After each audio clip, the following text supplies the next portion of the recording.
Román Losinski. Por Éxitos. Son ahora las 7:11 de la mañana. Gracias por acompañarnos en la señal de Éxitos. Estamos llegando desde Caracas a todo el país a través de nuestras emisoras en Maracay, Valencia, Puerto La Cruz, Puerto Ordaz, Barquisimeto, El Vigía, Mérida, Táchira, Margarita, Maracaibo, Maturín y la zona de Guarenas, Guatire. Ya que hablo de todo el país, quiero tomar un par de minutos para agradecer. Agradecer, por supuesto, a ustedes, nuestros oyentes de primero, amigos, leales, fieles, seguidores, por eso, por la lealtad, por el hecho de escucharnos, de seguirnos, pero sobre todo tomarse unos minutos para escribirnos y animarnos, y eso nos conmueve, cosa que ocurrió el viernes cuando transmitimos desde la Colonia Tovar. Son esas cosas, esos detalles, los que nos animan a seguir saliendo del estudio, a viajar, a proponer, a mostrar, a reconocer bondades de nuestra tierra, de nuestra gente, porque detrás de cada salida, como la de viernes, mire, hay trabajo, hay preparación, hay reuniones, hay esfuerzo, hay cambio de agendas, hay coordinaciones, hay permisos, hay mucho. A veces avión, a veces carretera, a veces ambos. Lo de la Colonia Tovar fue hermoso, un amanecer bellísimo, increíble, una temperatura deliciosa en el lugar, pero a la vez con mucho calor de redes sociales. Insisto, gracias a ustedes primero, luego a quienes facilitaron la transmisión. Allí el Hotel Edelweiss, @Hotel Edelweiss con SVE, las atenciones de Joana y de Daisy, el restaurante Moritz, @Moritz Bistrobar, el buen trato de Jesús, de Valeria, de Carlos. Quedarse y comer allí ampliamente recomendable. Gracias al equipo, por supuesto, y a los que se suman en un trabajo como este, trabajo hermoso. Y qué decirles, hasta la próxima salida. El amanecer que todos esperan. Con Román Losinski. Por Éxitos. Alguien me saludaba ayer en la calle y me decía, están haciendo un máster, ¿no?, en economía en el programa. Y yo, pues, bueno, sí.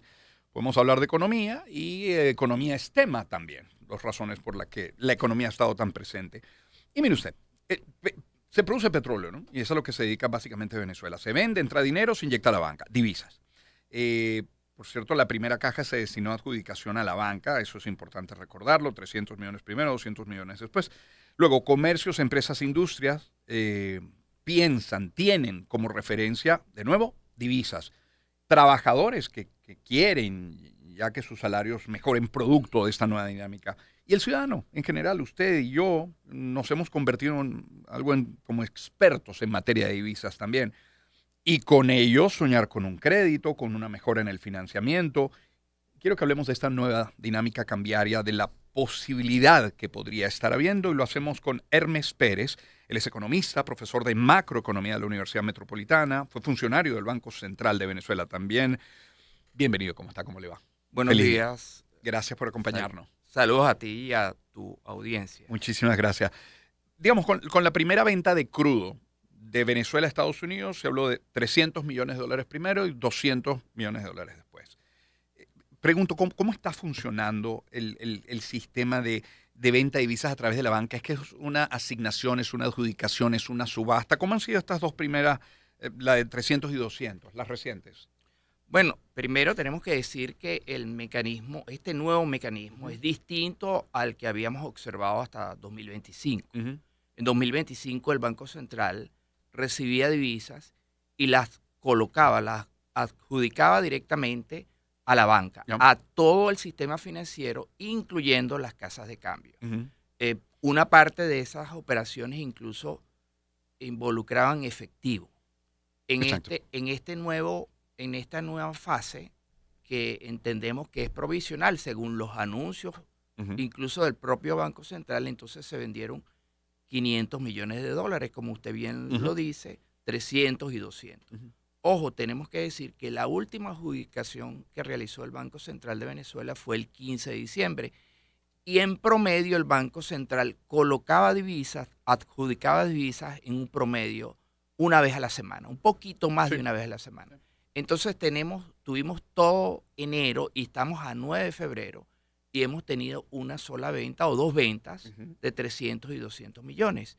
La noticia de que volvamos a vender divisas es una noticia positiva. Sin embargo, deberíamos tener anuncios de que esas ventas de divisas sean regulares por lo menos una vez a la semana, que no hemos visto eso. El nuevo mecanismo a diferencia del anterior, es un mecanismo de subastas y que solamente ha privilegiado por razones de esta, vamos a decir, esta novedad, en un principio a 5 instituciones, de las cuales se agregaron 3 instituciones adicionales. Sí. Al ser un mecanismo de subasta, la ventaja para el Banco Central es que recibe más bolívares por esos dólares. La desventaja ha sido que como el proceso inicialmente es nuevo, entonces ha estado dirigido a un número limitado de instituciones financieras. Tenemos que recordar que el sistema financiero es más grande que 8 o 9 instituciones financieras, pero que además se incluyen las casas de cambio y otros entes que funcionan haciendo transferencias de divisas. Entonces, también sabemos por propia información del Banco Central, el Banco Central está atento a eso y ellos informaron que están buscando mecanismos para poder incorporar a todo el sistema financiero. El hecho, profesor, que sea una subasta, no termina, digamos, como diluyendo, como distorsionando ese objetivo de controlar, de amarrar el precio de la divisa. Tenemos que entender que lo que ha pasado a inicios de 2026 es un proceso relativamente inédito. Se está manejando divisas a través de una cuenta en Qatar. Sí. Todos sabemos que, o se sabe que eso va a ser un proceso provisional y que debería pasar a las manos, por lo menos, de alguna institución financiera en Estados Unidos. Una vez que pase a Estados Unidos, entonces seguramente la Reserva Federal va a comenzar a interactuar con el Banco Central de Venezuela y se podría retomar las relaciones que se tenían en antaño. Entonces podríamos ver, por ejemplo, el Banco Central tiene una cuenta en la Reserva Federal.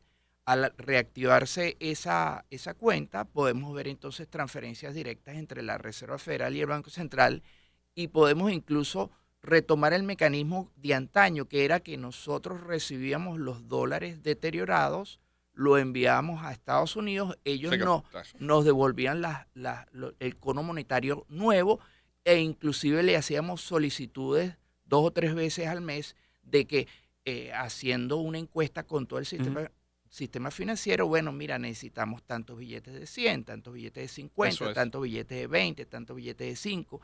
Entonces se resolvería el problema de estos billetes deteriorados que tenemos. Que nadie quiere, que todos tienen.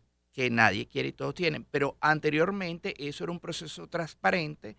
Nosotros 2 y 3 veces importamos dólares de la Reserva Federal y solventamos esas necesidades tanto de efectivo como de dólares a la economía. Ahorita, en esta primera etapa, por lo menos, no tenemos transferencias de dólares en efectivo. Claro. Eso sí. El mecanismo pasa a ser un mecanismo definitivo que se canalice a través de Estados Unidos y a través de la Reserva Federal, deberíamos solventar ese inconveniente. Previo levantamiento de las sanciones que pesan sobre el Banco Central. Todo eso pasa por el levantamiento de esa sanción, ¿cierto? Correcto.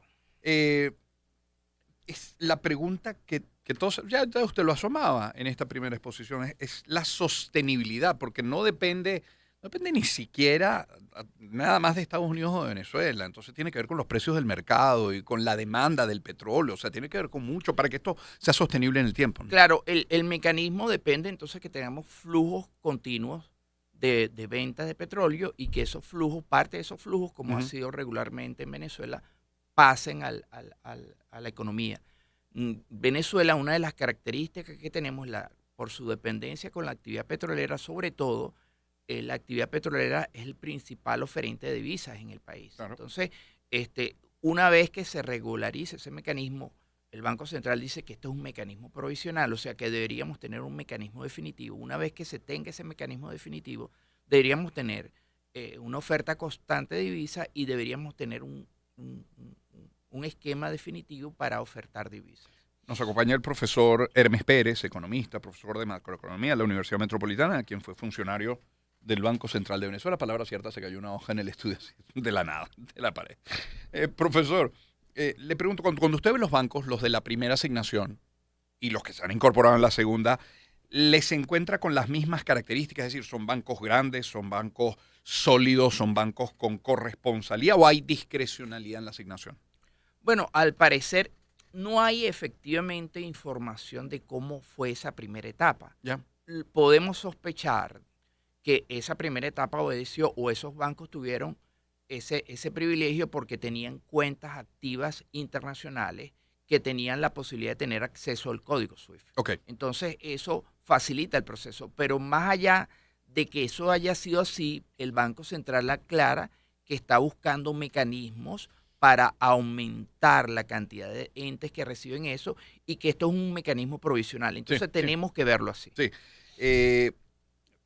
Ya lo han comentado otros economistas que han pasado por el programa, empresas que a la hora de necesitar esos dólares, obviamente tienen que tener los bolívares para la compra de los dólares, eso queda claro, pero le pregunto, ¿qué sectores de nuestra economía son los que más estarían demandando esas divisas al sistema bancario nacional? Bueno, ¿Qué sectores? básicamente, según la información que Sí. tenemos, un 75% va a actividades, vamos a decir, prioritarias, empresas grandes Exacto. que ameritan eso, y el resto, un 25%, 24%, va a actividades menos importantes.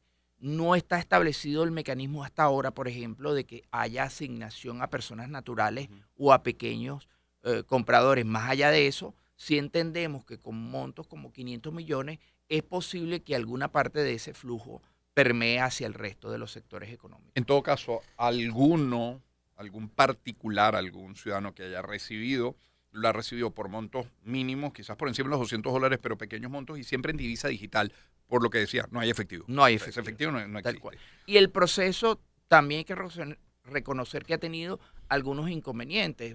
El hecho de que se congelen los recursos y que después entonces no se haga la asignación de divisa, todo eso pasa por el hecho de que es un procedimiento que todavía no está en una etapa definitiva.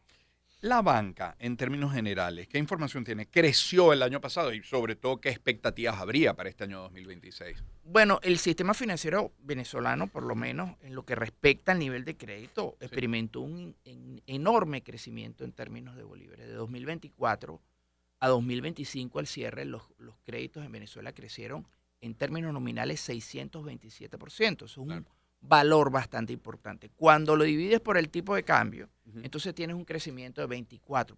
Okay. Y de hecho hemos visto en 2021, 2022, 2023 y 2024 que el nivel de crédito en Venezuela ha crecido. A pesar de que ha crecido, el monto se mantiene relativamente pequeño. Si nosotros, en términos reales no están. Sí, si nosotros tomamos las cifras de cierre de 2025, por ejemplo, la forma, cómo se debe medir el crédito, no solamente en valores absolutos, sino como porcentaje del Producto Interno Bruto. En las economías avanzadas, el crédito representa entre un 70 y 75% del Producto Interno Bruto. En Reino Unido, por ejemplo, en Londres, el sistema financiero o los créditos representan casi el 80% de toda la actividad económica en Londres. En Venezuela, por ejemplo, al cierre de 2025, el crédito representó aproximadamente unos 3.000 millones de dólares. Eso es aproximadamente un 3% del Producto Interno Bruto. Eso es pequeñito. Sí. El monto de 3.000 millones de dólares de todo el crédito que se dio en Venezuela podría ser el crédito que dos entidades financieras dieran en Medellín o que todo el sistema bancario diera en Cúcuta. O sea, es un monto muy pequeño. Nosotros deberíamos estar viendo, y Venezuela llegó a tener créditos que estaban por el orden del 40% del Producto Interno Bruto. Nosotros ahorita, en lugar de tener un crédito en torno a 3.000 millones de dólares, deberíamos tener un crédito en torno a los 55.000, 60.000 millones de dólares. Entonces, tenemos falta bastante crédito. Tenemos que recordar que el crédito ha sido fundamental en la evolución de la humanidad. Sí. Pasamos de una economía feudal a una economía industrializada, en parte gracias al crédito. El famoso milagro del sudeste asiático, de ese crecimiento y desarrollo importante de las economías asiáticas, fue en parte impulsado por el crédito. A finales de los años 50 y comienzos de los años 60, por ejemplo, Corea del Sur era una economía más pequeña que Venezuela. Y gracias al crédito, ahorita Corea del Sur es un país desarrollado y es la economía que es. Entonces nosotros realmente nos hemos quedado con un crédito muy pequeño. La academia establece que cuando el crédito está alrededor de 1%, por debajo de 1%, la economía prácticamente no tiene crédito. Nosotros tenemos un poquitico más, tenemos 3. Ha crecido, sí ha crecido, viene creciendo, pero por la limitación del alto nivel de encaje, el crédito bancario se ha mantenido todavía muy pequeño en relación con el tamaño de la economía. El encaje no ha cambiado desde finales del año 2025, sigue siendo el mismo. El encaje se mantiene elevado desde 2019 Sí, sí. y se mantiene en torno a 72% desde 2022. ¿De qué depende que el Ejecutivo pueda hacer un cambio en el Banco Central de Venezuela, que haya una modificación en el encaje? Bueno, eso es una decisión propia de ellos. ¿Pero de qué depende? ¿De la venta de petróleo, del ingreso de mayores divisas? No, eso es una medida. El encaje es una medida de política monetaria, ¿no? No es una medida moderna porque no se puede estar subiendo y bajando el encaje semanal ni mensualmente, pero es una medida de política monetaria. Que no tiene que ver con capacidad de la banca. No La banca estaría en capacidad mañana de otorgar mejores y mayores créditos. Claro, primero habría que preguntar por qué en primera instancia se subió tanto. Uno podría entender que eso se hizo básicamente para tratar de evitar coadyuvar con el tema de la hiperinflación cuando hubo en su momento y por el hecho a lo mejor de que se pensaba que parte de ese crédito iba para a comprar divisas. Claro, fuga de ¿no? capital. Al final, bueno, de hecho yo venía oyendo tu programa esta Sí. mañana y la gente del sector turístico hablaba sobre todo de la necesidad de financiamiento. Uno pregunta al sector agroindustrial y dice que uno de los problemas más grandes es el financiamiento y de todos los sectores Claro. hablan de financiamiento. Yo me acuerdo en mis épocas cuando yo era joven que uno te llamaban del banco y la nevera que yo compré cuando me casé era un crédito de línea blanca. Uno podía acceder a comprar bienes y servicios, automóviles, cualquier cosa con el crédito. Ahorita tengo una tarjeta de crédito que tiene un crédito de 4,000 bolívares, equivalente a 10, 15 dólares. Entonces, realmente es una traba importante. Sí. El nivel de encaje actualmente es seguramente el nivel más elevado que hay en el mundo. Y te confieso, hace 3 o 4 años oí una alta funcionaria del gobierno diciendo que estaban al tanto de eso y que planeaban para el próximo año ir reduciendo progresivamente el encaje. Eso nunca pasó.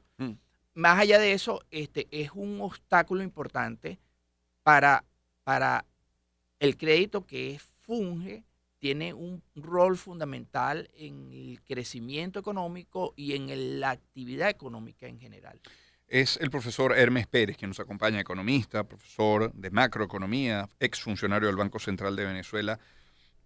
Cuando pasan médicos, por ejemplo, en nuestra sección de salud los jueves y decimos, bueno, vamos a hablar de la gripe hoy, sí, pero el tema es que cuando la gripe es prolongada podría derivar en el encaje legal, entendiendo que está así, con ese monto tan elevado desde el año 2019, ¿qué efectos termina teniendo en la economía, pero particularmente en la banca? Bueno, primero, la principal función de la banca es otorgar crédito. Para eso existe, canalizar recursos, ahorros hacia el crédito productivo.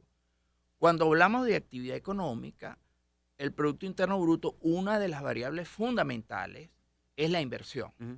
Y buena parte de la inversión se palanquea con crédito. Entonces necesitamos el crédito como una actividad normal en cualquier parte del mundo que impulse la inversión y eso impulsa el crédito. Parte del milagro asiático y parte de poder mantener un crecimiento estable a largo plazo significa la inversión en capital físico, capital humano y tecnología, y para tener una inversión constante, creciente en capital físico, capital humano y tecnología necesitamos ahorro canalizado hacia la inversión. Todas las actividades de Venezuela necesitan inversión y en un contexto donde tenemos 3,000 millones de dólares, un 3% del PIB, del Producto Interno Bruto más o menos, que podría ser un poquito más con estas nuevas apps que han facilitado el crédito, por lo menos a corto plazo, eso es insuficiente para un país, para cualquier país. Es fácil explicarle a un estudiante del primer semestre o del primer año de economía lo que prácticamente todos los ciudadanos cuestionan cuando les escuchan a los economistas, sobre todo que es profesor de macroeconomía, hablan de estas grandes cifras y de aumento y que va a crecer el Producto Interno Bruto y que nuestra economía... Y la gente puede que en la calle diga, pero yo no lo siento, no están hablando de mí, no están hablando de mi realidad. Cuesta que se entienda eso.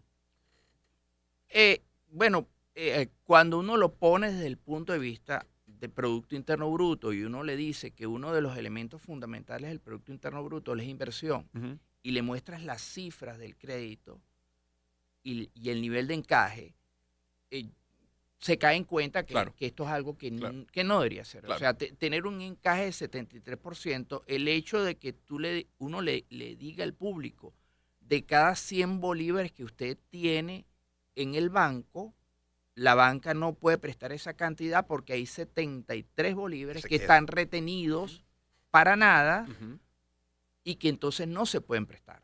Entonces, eso es un mensaje muy poderoso, ¿no? No es tan sencillo a veces que todo el mundo lo asimile, pero es muy poderoso. La idea del sistema financiero, la idea de la banca es canalizar recursos de los ahorros. Entonces resulta que el ahorro suyo y el ahorro de todas las personas de los que estamos aquí no puede ser utilizado en crédito porque el 73% se tiene que mantener ahí por una medida monetaria que establece que el encaje legal es 73%. Entonces, ese dinero que podría estarse utilizando en inversión productiva no se utiliza en nada, ¿no? Es posible que exista algún miedo que parte de ese dinero vaya a comprar divisas u otras cosas. Yo lo que diría entonces, bueno, pero toma medidas de ir progresivamente liberando, reduciendo el encaje, observando qué va pasando a nivel económico, no lo tienes que llevar a golpe de 73 a 10, que era el pasado, pues se puede ir reduciendo y ver qué va pasando. El mensaje sí es que en todo el mundo no hay banco central, no hay una economía que tenga un encaje tan elevado como el nuestro. Profesor, gracias por habernos acompañado esta mañana. Muy gentil. Es Hermes Pérez, economista, profesor de macroeconomía de la Universidad Metropolitana y fue funcionario del Banco Central de Venezuela. Algunos segundos, no todo, pero 7:33. Disfrutar en algo del Level 42 y del tema Lessons in Love. Encuentro de generaciones. Éxitos. Caracas.